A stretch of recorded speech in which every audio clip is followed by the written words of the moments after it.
मैं चेतावनी देता हूँ,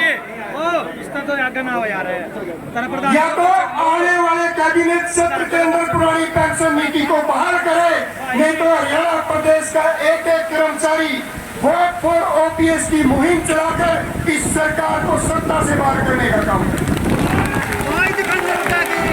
साथ दोगे साथियों मेरा? कितने साथी हमारे साथ देंगे? तो नारा लगाइए, vote for OPS, vote for OPS, vote for OPS. साथियों, आपने दूसरी बार शपथ ली है।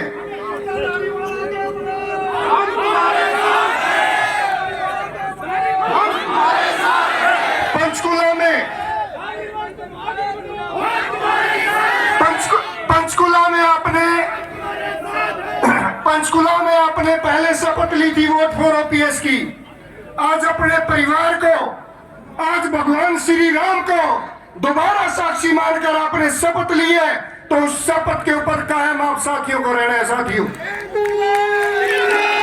और साथियों, हिमाचल से मैं एक बात बता दूं, जब हिमाचल प्रदेश में हमारा आंदोलन जारी था, वहां की तानाशाह सरकार ने हमारे ऊपर पानी की बौछारें चलाई थी और मुख्यमंत्री जी ने एक बात कही थी, जयराम ठाकुर जी ने उस समय, कि अगर कर्मचारियों को पेंशन चाहिए तो चुनाव लड़ ले।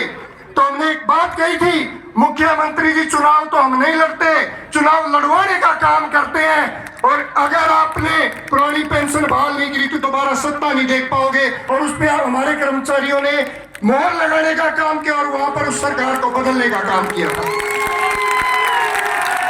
और एक बात और बता दूं, ये बात मैंने नहीं कही, कहीं ये समझते हो कि हमने खोखले दावे कर दिए। मेरे पास वीडियो है, जयराम ठाकुर जी ने पंचकुला में आके मीडिया के पत्रकार बंधुओं के सामने बात कही थी कि अगर मेरी सरकार गई तो केवल केवल केवल और केवल ओपीएस के मुद्दे पर गई।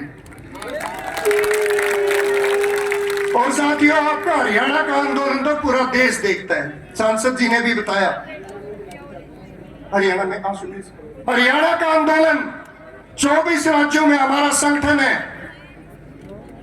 संगठन का राष्ट्रीय मुख्य संगठन सचिव होने के नाते मैं हर प्रदेश में, देश के हर कोने में इस आंदोलन को बुलंद करने के लिए गया। मैं वहां भी गया जहां कर्मचारी ना हमारी आवाज सुनते थे, ना हम उनकी आवाज समझ पाते थे, उनकी भाषा समझ पाते थे, लेकिन हमारी भावना एक थी, हमारा मुद्दा एक था। अगर ओपीएस होता तो हम जिंदाबाद के नारे लगाते, एनपीएस और सरकार होती तो मुर्दाबाद के नारे लगाने का काम करते। और साथियों, उसी संघर्ष की बदौलत 5 राज्यों में पुरानी पेंशन बहाल हो चुकी है। और आज इस मंच से मैंने पहले भी आपका साथ मांगा, फिर मांग रहा हूं साथियों, अगले 6 महीने साथ दे देना। अगले 6 महीने के बाद हरियाणा प्रदेश छठा राज्य होगा जहां पुरानी पेंशन बहाल होगी।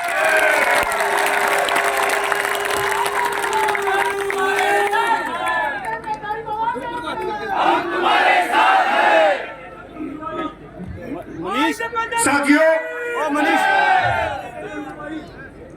1 अक्टूबर की आपकी महारैली दिल्ली के रामलीला मैदान की, आप उसके साक्षी थे। वहां पर हमारे नेता प्रतिपक्ष माननीय भूपेंद्र सिंह हुड्डा जी ने, जिन्होंने हमेशा विधानसभा में हमारी आवाज बनने का काम किया, जब हमारे ऊपर लाठी डंडे और आंसू गैस के गोले चले, तब वहां पर उन्होंने हमारा साथ देने का और हमारे साथ खड़े होने का काम किया। और दिल्ली में आकर उन्होंने वादा किया था कि पहली कैबिनेट में वो पुरानी पेंशन बहाल करेंगे। और दीपेंद्र जी भी वो वादा आपके बीच में दोहराना चाहते हैं। दीपेंद्र, दोबारा दोहरा दो जी। कुछ साथी कह रहे हैं कि अपना, ये कह रहे हैं कि पहली कैबिनेट की बात, तो ये मैं कहना चाहता हूँ। आपने लाठी की बात करी कि आपने आंदोलन किया,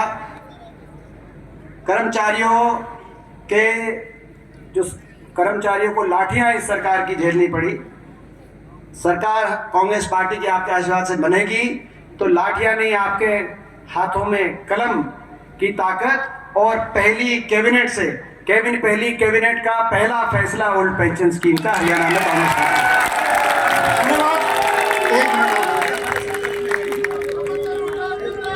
जिंदाबाद। दीपेंद्र जी कह रहे हैं कि हमारे संकल्प पत्र में है। और साथियों, मैं इस सरकार को चेता देना चाहता हूं, हमारे कोई खोखले वादे नहीं है। पेंशन बहाली संघर्ष समिति कर्मचारियों का वो संगठन है जहां कर्मचारी पद विभाग और संगठनों की दूरी बुलाकर एक मंच पर है, और आज 5200 से ज्यादा गांव में हमारी कमेटियां बन चुकी हैं साथियों, जो धरातल पर जाकर वोट फॉर ओपीएस की मुहिम को लागू करने का काम करेंगी। तो आप सभी साथी और साथियों, एक फैसला और हम लेंगे, वो फैसला और राज्य कार्यकारिणी की अभी मीटिंग होगी, और जो लोकसभा के चुनाव है उसके लिए आंदोलन की हम रणनीति क्या करेंगे। जब तक, अगर मैं दोबारा वो बात कह रहा हूं, सरकार को चेतावनी आपके यहां से यह निवेदन लगा ले सरकार कि अगर 20 फरवरी से शुरू हो रहे कैबिनेट बजट सत्र के अंदर पुरानी पेंशन बहाल नहीं होती तो हरियाणा प्रदेश का एक एक कर्मचारी सड़क पर होगा और वोट फॉर ओपीएस की मुहिम को जन जन तक ले जाने का काम करेगा। जय हिंद, जय भारत। हमारे जिला के जो प्रधान हैं, जिन्होंने बड़ी मेहनत करी है इस ग्राउंड में, जिन्होंने दिन रात लगाया यहाँ की तैयारियों में, वो आपका धन्यवाद करेंगे। और मैं विशेष रूप से मेरी बहनों का, जिन्होंने जब साइकिल यात्रा थी, हजारों हजार बहनें सड़क पर आकर मुझे राखी बांध रही थी।